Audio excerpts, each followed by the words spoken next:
Xabaringiz bor, Willy Wonka yameli shkaflariga 3 ta tilla chipta yashirgandi. Ulardan 2 tasi topildi. Chiptani birinchi topgan bolakay semiz g'irt to'nka bola bo'ladi, ko'rasizlar. Oya qo'shniga hisob chiqinib chiqaradilar. Keyin stolini qarasam, yamelli shkaflar turgan ekan. Sirasi oldimga o'g'lab olib chiqib qoldim.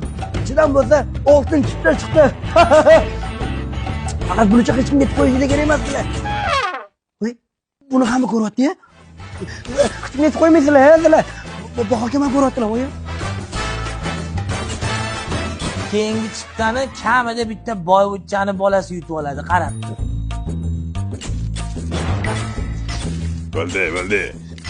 Chiptani qanday qilib yutib oldingiz?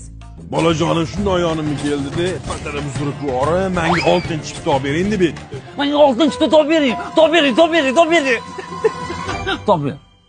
Shundan Willy Wonka telefon qildim-da, kelib tashab ketdi. Yana bitta chipta qoldi. Bu qaysi omadli insonga nasib qilarkan?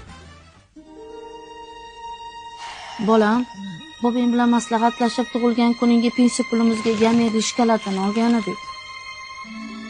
Gazga to'lashinglar kerak edi-ku. Gazda ovqat qilsak, kosam to'qarmas ekan bolam, ola qol.